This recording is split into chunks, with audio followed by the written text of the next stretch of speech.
Hello friends, welcome to రుచి వంటిల్లు. ఈరోజు మనం పచ్చిమిర్చి వెజ్ పులావ్ చాలా టేస్టీగా ఎలా తయారు చేసుకోవాలో చూద్దాము. ఈ పచ్చిమిర్చి వెజ్ పులావ్ను మనం చాలా సింపుల్గా ప్రిపేర్ చేసుకోవచ్చు. కర్రీ, పెరుగు చట్నీ లేకపోయినా ఈ రైస్ టేస్ట్ చాలా బాగుంటుంది. సో లేట్ చేయకుండా వీడియోలోకి వెళ్ళిపోదాం.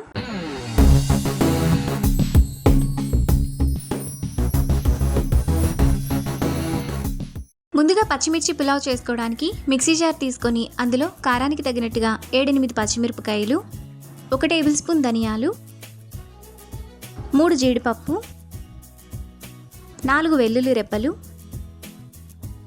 చిన్నది అరకట్ట పుదీనా, అరకట్ట కొత్తిమీర వేసుకొని కొద్దిగా నీళ్లు పోసి మెత్తటి పేస్ట్లా మిక్సీ వేసుకోవాలి.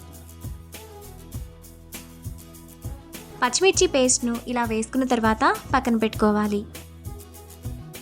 ఇప్పుడు స్టవ్ మీద పాన్ పెట్టుకొని అందులో 1 tablespoon oil, 1 teaspoon నెయ్యి వేసుకోవాలి.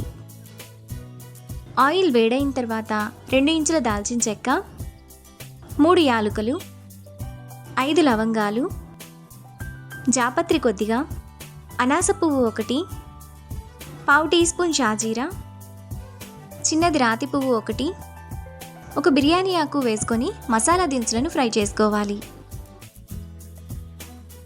మసాలా దినుసులు వేగిన తర్వాత అందులో సన్నగా తరిగిన 1 పెద్ద ఉల్లిపాయ, 2 పచ్చిమిరపకాయలు వేసుకొని ఫ్రై చేసుకోవాలి.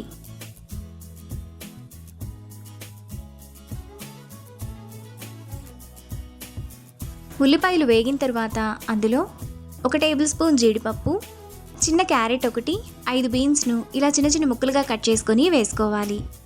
ఇప్పుడు బీన్స్, క్యారెట్ను 1 నిమిషం పాటు మీడియం ఫ్లేమ్లో ఫ్రై చేసుకోవాలి. బీన్స్, క్యారెట్ కొద్దిగా వేగిన తర్వాత అందులో చిన్న చిన్న ముక్కలుగా కట్ చేసుకున్న 1 టమాటా, 1 టీ స్పూన్ అల్లం వెల్లుల్లి పేస్ట్ వేసుకొని అల్లం వెల్లుల్లి పేస్ట్ పచ్చివాసన అంతా పోయి టమాటా మెత్తగా అయ్యేంత వరకు కలుపుకోవాలి. టమాటా బాగా మెత్తగా అయిపోయిన తర్వాత అందులో ముందుగా మనం మిక్సీ వేసుకున్న పచ్చిమిర్చి పేస్ట్ వేసుకొని పచ్చివాసన అంతా పోయి ఆయిల్ అంతా సైడ్స్కి వచ్చేంత వరకు కలుపుకోవాలి.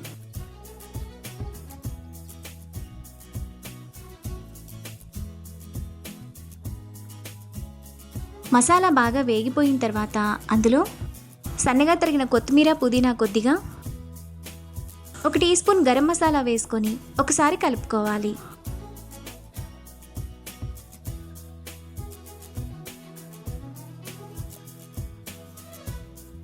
ఇలా కలుపుకున్న తర్వాత అందులో 1 గ్లాసు కడిగిన బాస్మతి రైస్ను వేసుకోవాలి.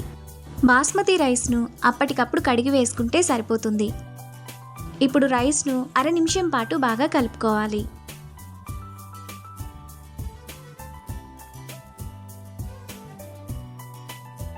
ఇలా కలుపుకున్న తర్వాత అందులో 1.5 గ్లాసు నీళ్లు పోసుకోవాలి. 1 గ్లాసు బియ్యానికి 1.5 గ్లాసు నీళ్లు పోసుకోవాలి. ఇప్పుడు టేస్ట్కి తగినంత ఉప్పు వేసుకొని ఒకసారి కలుపుకోవాలి. ఈ వెజ్ పులావ్ను పిల్లలకు లంచ్ బాక్స్లోకి పెట్టడానికి కూడా చాలా బాగుంటుంది. ఇలా కలుపుకున్న తర్వాత అందులో 1 టేబుల్ స్పూన్ పచ్చి బఠానీ వేసుకొని కలుపుకోవాలి. నేను ఇక్కడ ఫ్రోజన్ బఠానీ వాడుతున్నాను. మీ దగ్గర పచ్చి బఠానీ ఉంటే ఉల్లిపాయలతో పాటే వేసి ఫ్రై చేసుకోండి. ఇప్పుడు రైస్ను మీడియం ఫ్లేమ్లో ఉడకనివ్వాలి. రైస్లోని వాటర్ అంతా ఇలా ఎగిరిపోతున్నప్పుడు అడుగు నుంచి ఒకసారి బాగా కలుపుకొని మూత పెట్టుకొని సిమ్ ఫ్లేమ్లో 5 నిమిషాల పాటు ఎగరనివ్వాలి. 5 నిమిషాల తర్వాత పచ్చిమిర్చి వెజ్ పులావ్ మనకు ఈ విధంగా పొడి పొడిగా చాలా టేస్టీగా రెడీ అయిపోతుంది. ఇప్పుడు ఈ రైస్ను ప్లేట్లోకి తీసుకొని వేడివేడిగా సర్వ్ చేసుకుంటే ఎంతో టేస్టీగా సింపుల్గా చేసుకునే పచ్చిమిర్చి వెజ్ పులావ్ రెడీ. ఈ రెసిపీని మీరు కూడా ట్రై చేసి మీకు టేస్ట్ ఎలా కుదిరిందో నాకు కామెంట్స్లో షేర్ చేయండి.